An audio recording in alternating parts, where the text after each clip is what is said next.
Welcome, vamps and bats. Bat! I'm Lana Celeste from Midnight Media, coming to you from my crypt. I hope your week was dark and gloomy. Today we're going through 10 vampire games and rating them, so let's bite in. Number 1, starting with, of course, Castlevania Symphony of the Night, published by Konami in 1997 for PlayStation and Sega Saturn. This game follows Dracula's son, Alucard, returning from Castlevania 3, Dracula's Curse. He's trying to get to the bottom of the disappearance of Richter Belmont, all while pushing back, holding his father back from regaining his full power. So, obviously this is a Metroidvania, but does have action, roleplay elements to it. A great story. Love that Alucard returned to squelch his father's reign over, powering everybody. This game paved the way for a lot of games today. So I rate this 7 out of 10. It rocks. 2. Legacy of Kain, Soul Reaver. Published by Eidos Interactive for PlayStation and Windows in 2000. And later a port was made for Dreamcast shortly after. So this game takes place 1500 years after the event of the Blood Omen, and it was highly bummed on by most everyone. I don't actually get why. I love this game. It was Legacy of Kain 2.0 for me. He had more powers, there was a cooler story, there was more game. I loved everything that they brought from the first game as well. So for me, was this game as good as the first? Yes it was, for sure. For the time, this was an awesome, and now the game's having a comeback with them being remastered versions for a whole new generation. That's super cool. I give this game a 6.3 out of 10.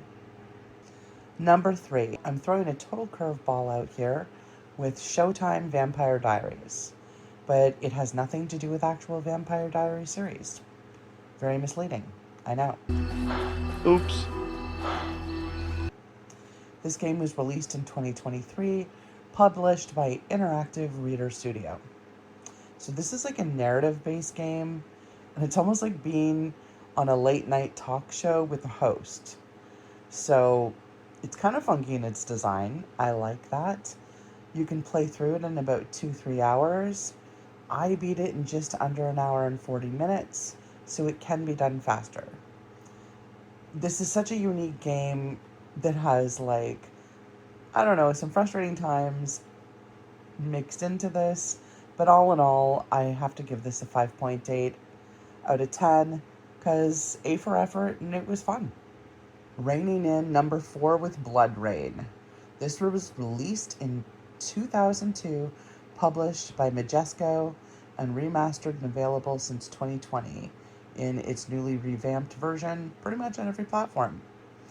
To sum this game up, sexy red-haired vampire battles Nazi soldiers and supreme beings, hacking and slashing their way through Louisiana, Argentina, Germany, to stop an occultist Nazi group determined to end the world as it is known. Filled with unstoppable demonic forces, so trust. Beating the crap out of Nazis and monsters alike, all while looking like a hot and totally badass. Believe me when I say this game is for you. This game is a 9 out of 10. Easy. 5. Vampire Masquerade Swan Song, published by Nikon in 2022. Okay, so this game is available on almost every platform. It's a role-playing game with puzzle elements. This game has so many endings, all depending on your choices and gameplay. So you have to manage your hunger, aka bloodthirst, and maintain your humanity while navigating betrayal, enemies, personal attacks. In my opinion, this is way too puzzle bloated, and At the same time, to be honest, I did not connect to any of the characters. None of them had redeeming qualities. I feel like I didn't care about any of them. I found this game extraordinarily boring most of the time, and for that, I rate this a low 3.5 out of 10. 6. Shooting In with Evil West. Published by Focus Entertainment in 2022. You can play it on every platform except Switch. I know, it sucks. This is a third-person action shooter where you're like a vampire hunter agent, part of a secret government organization that fights supernatural beings, keeping the balance in the world of humans. Kind of like Clive Barker's Jericho, but like way cooler and far more fun. This game is savage and highly enjoyable. For me, this game is an 8 out of 10. Easy. 7. Skulking In with Nosferatu, The Wrath of Malachi. Published by Mindscape in 2003, exclusively, only for PC, sadly. So this is a survival horror game at its roots. Definitely has some action mixed in. You play as like this Olympic fencer who travels for his sister's wedding to Castle Malachi, where she is to be wed to a wealthy Romanian count. He quickly realizes his entire family has been taken prisoner and held by the count, so he can sacrifice them in a ritual to raise an unfathomable evil that he wants to control. Time is against you, literally part of the game's design, and you must move fast before you are all sacrificed and evil is released to the world, with all be for naught. So this is mainly a first-person shooter, but has some good elements that made it more than just a shooter. Would I play it again? No, as it's stated at this point. Maybe if they remastered it, for sure, but right now it is 5.5 out of 10.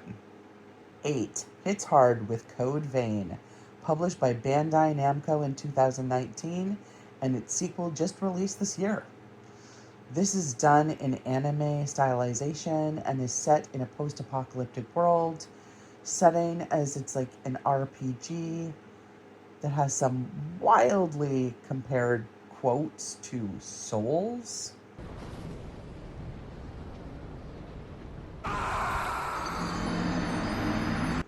Yeah, no.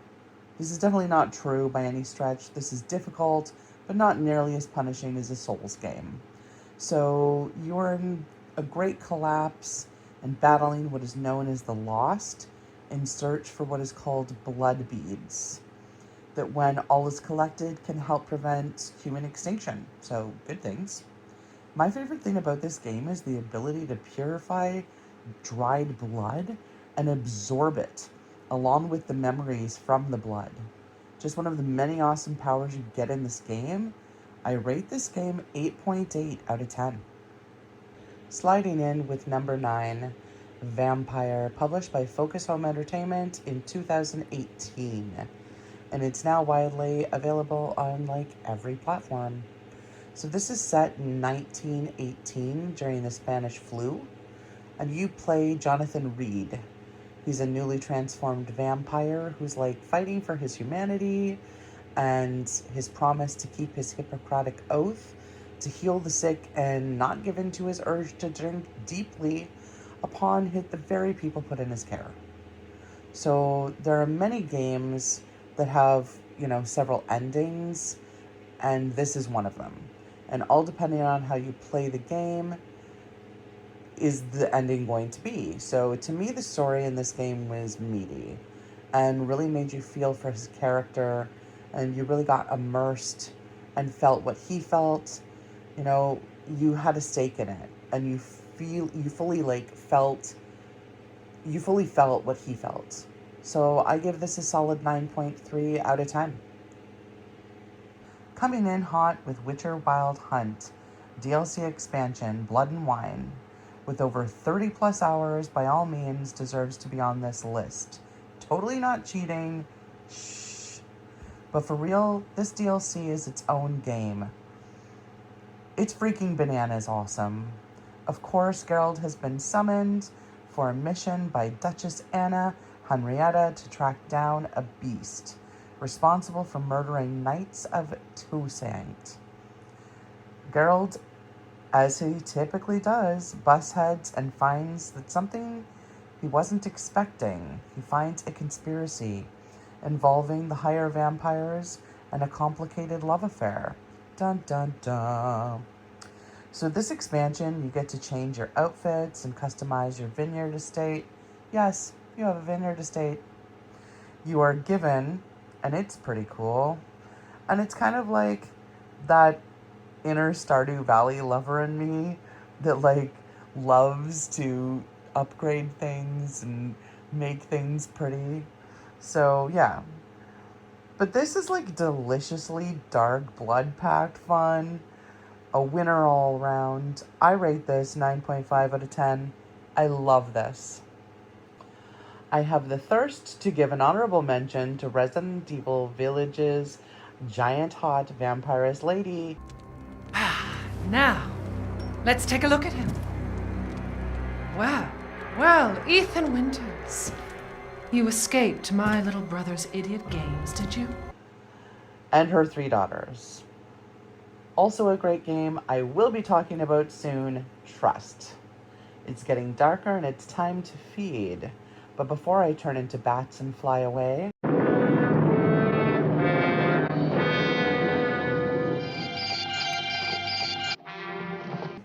thank you for joining me. Give this baddie a like and subscribe. Hit the bell to know when my next video drops. And tell me in the comment what's your favorite vampire game. Until our next conquest, later, stay thirsty.